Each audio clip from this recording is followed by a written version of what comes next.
In the darkness, some pony coughed. Who was it? Silence reigned. Who? A dim violet light sprang into being. Twilight Sparkle's horn barely illuminated the cramped, windowless room and the 6 ponies within.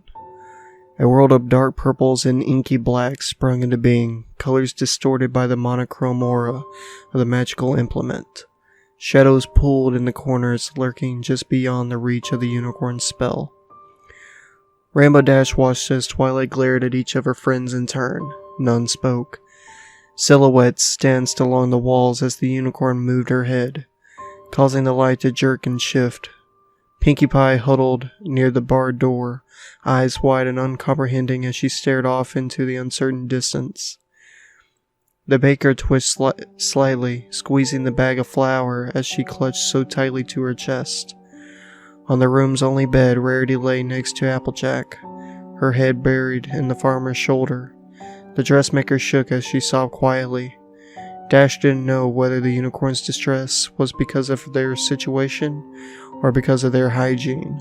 The room reeked of unwashed bodies, and Rarity's mane, like everybody else, was tangled and knotted and hung heavy with filth.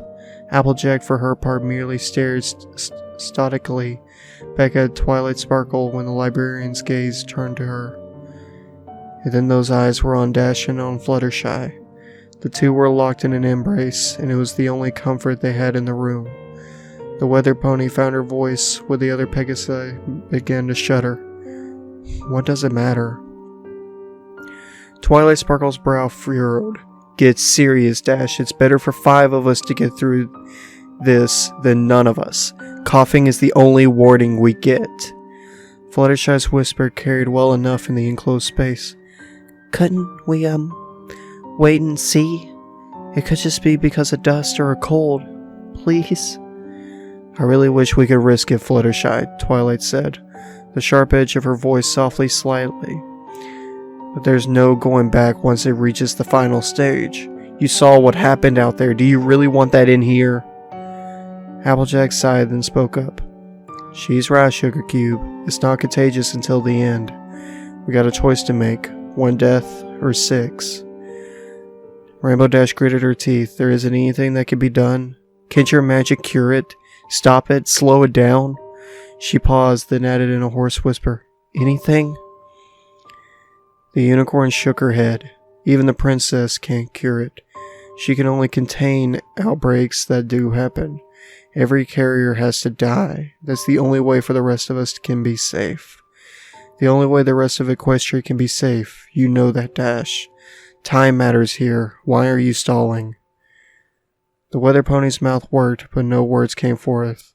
Fluttershy's voice, suddenly confident, filled the gap. I coughed. It was me. Rainbow Dash gasped at the other Pegasi, eyes wide with shock and horror.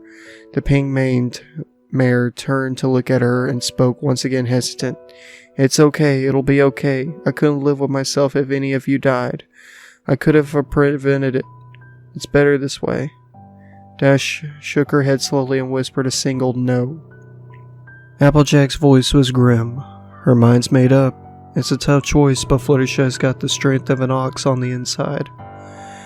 How can we? How is she going to? The Pegasus trailed off. Twilight Sparkle sighed and slumped to the floor. We don't have any weapons, and I'm not trained in combat magic. Even if I were, it can't be me. It has to be you, Dash. What? Why me? The unicorn looked away. I know you well enough to realize that you never just stand aside and let one of us lay a hoof on your filly friend.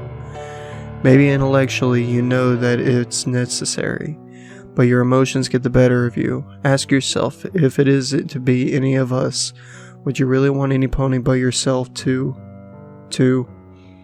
Rainbow Dash rose to her hooves. You're right. The mare's voice was hollow. She took a step away from the other Pegasus. Applejack spoke. Fluttershy, sit up and put your head up against the wall. It'll be a minute. The mare choked back tears. Quicker. I'm so sorry, Rainbow Dash. I wish it could be any other way, Twilight said. The rainbow-mare pony looked over her shoulder to meet the eyes of the mare she loved. Fluttershy had taken the Earth Pony's advice. They stared at each other silently for a moment. Eventually, Dash found words, as insufficient as they were. "I'm sorry. I love you. And I'm so sorry." The other Pegasus replied, voice shaking, "I love you too. And I forgive you.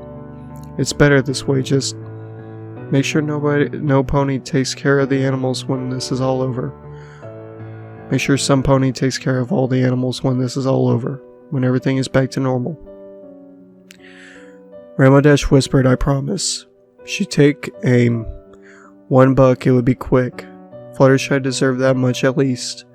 When she was sure she'd connect, vision or not, she spoke. "Cut the light, Twilight. Nobody should have to see this." The horn's glows disappeared. Years of running and kicking clouds has honed Dash's muscles. She reared up on her front legs, gathered all her strength, and kicked out.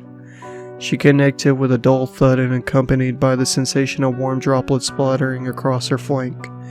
It was followed by a high-pitched moan from the agonized pony behind her. Rainbow Dash reacted to Fluttershy's continued suffering without a thought. She reared again and bucked repeatedly, steadying herself and adding force with the swift flaps of her wings. On her fourth kick, the other mare's kneeing stopped with a sickening crunch. The weather mare's hooves dropped back to the floor. She stood shaking, her eyes wide and her heart beating nearly out of her chest. Her fetlocks were drenched with sticky blood. She could feel it beginning to clot.